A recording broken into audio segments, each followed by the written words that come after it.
9வது மந்திரம் எழுதுங்க. 9.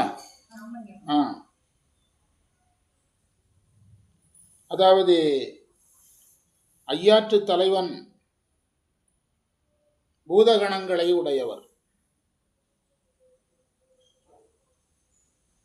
எனக்கு என்னவோ இந்த பாட்டு நடத்தின ஞாபகம் வருது. பார்த்துக்கிடுங்க, நல்லா நல்லா பார்த்துக்கிடுங்க.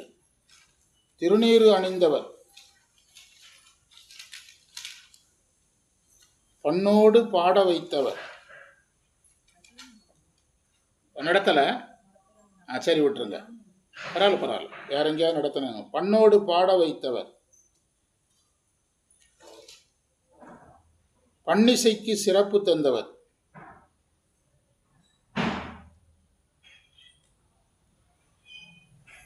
தனது திருவடிகளை போற்றச் செய்பவர், போற்றி வழிபடச் செய்பவர்,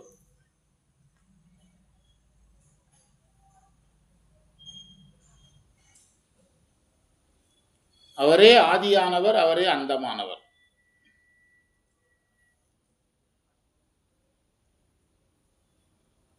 அந்த மந்திரங்கள் எல்லாம் இந்த ஐயன் வர்றதைத்தான் தலைவன் பொருள் எடுக்கிறாங்க. அந்த உரையில எல்லா மந்திரத்திலையும் தலைவன் ஏன் வருதுன்னா, ஐயன்னா தலைவன். ஐயன் திருவள்ளுவன். கிராமங்களில் தாத்தாவையே ஐயம்பாங்க. கிராமங்களில் பூதகணங்களை உடையவர்.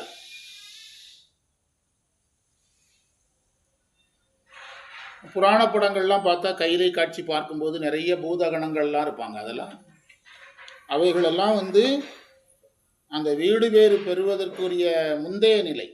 இறைவன் அவைகளுக்கு அதிகாரங்கள் கொடுப்பாரு, ஒவ்வொரு பணிகளை கொடுப்பார். அது வீடு பேற்று நிலை கிடையாது. வீடு பேற்றுக்கு முந்தைய நிலை தான். வீடு பேற்று நிலை கிடையாது. பூதங்களாக அவைகள் இருக்கும்.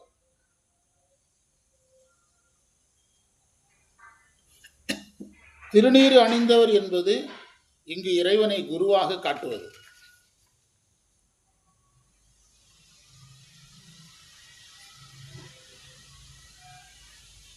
நம்ம இதற்கு முந்தைய மந்திரங்கள்ல நீங்க 7வது மந்திரத்துல முத்திங்கிற வார்த்தை இருக்கு, உரையில இருக்கு. நீங்க எடுத்து பார்த்தீங்கன்னா தெரியும். ஆமா, முத்தி இருக்கும் அதுல. நம்முடைய உரை முன்னுக்குமே முரணா இருக்காது, நல்லா கவனிச்சுடுங்க. 7வது மந்திரத்திலேயே முத்தி வந்துட்டு. முத்தியை யார் கொடுப்பா? குரு தான் கொடுக்கணும். அதனாலதான் திருநீறு குறிப்பு இதுல வச்சார். இதுல வைத்தார். இசைகளை பாட வைத்தார் என்பது சைவத்துல எல்லா நிலையிலும் பாடணும். சரியை கிரியை யோகம் ஞானம் எல்லாத்திலையும் பாட்டு உண்டு. சரியில் நின்ற அப்புறம் பாடினாரு, ஞானத்தில் நின்ற மாணிக்க வாசகரும் பாடினார். ஆனால் வேறுபாடு இருக்கு.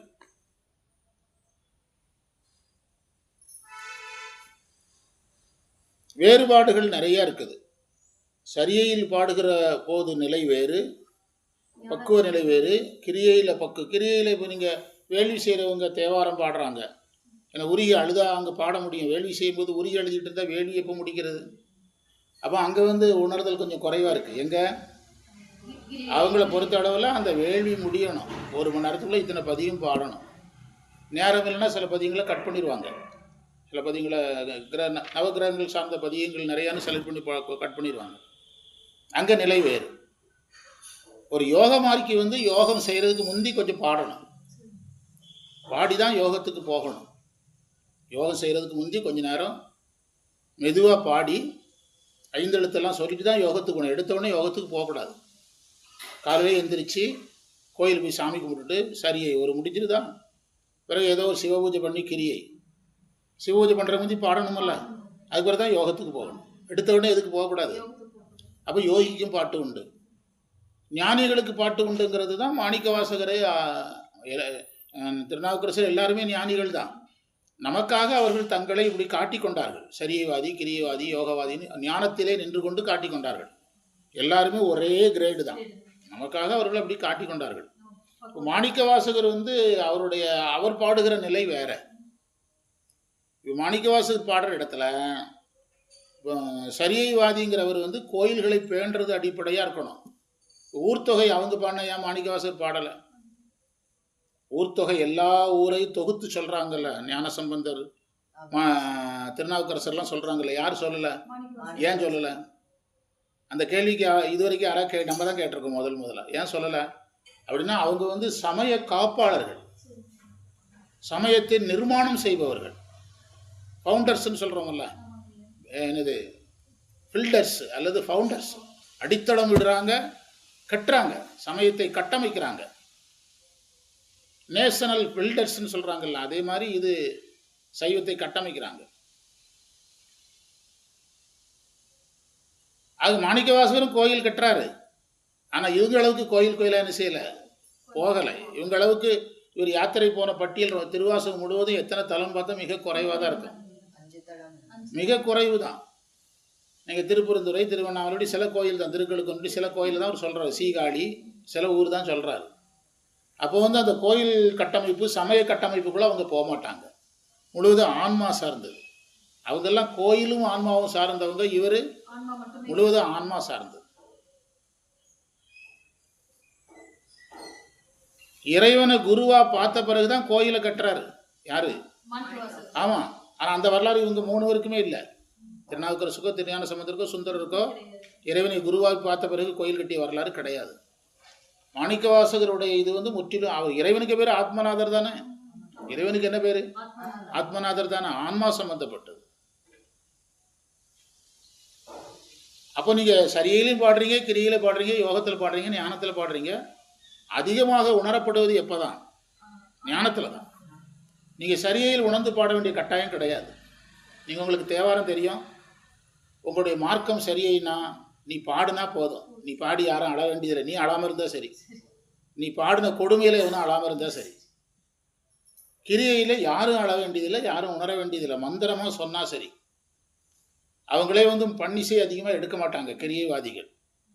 அவ்வீணைக்கு வீணையாம் என்று சொல்லும் அத்தறிவீர், அதுதான் அவங்களுடைய மனன முறையில் தான் போவாங்க. என்ன முறையில் போக மாட்டாங்க.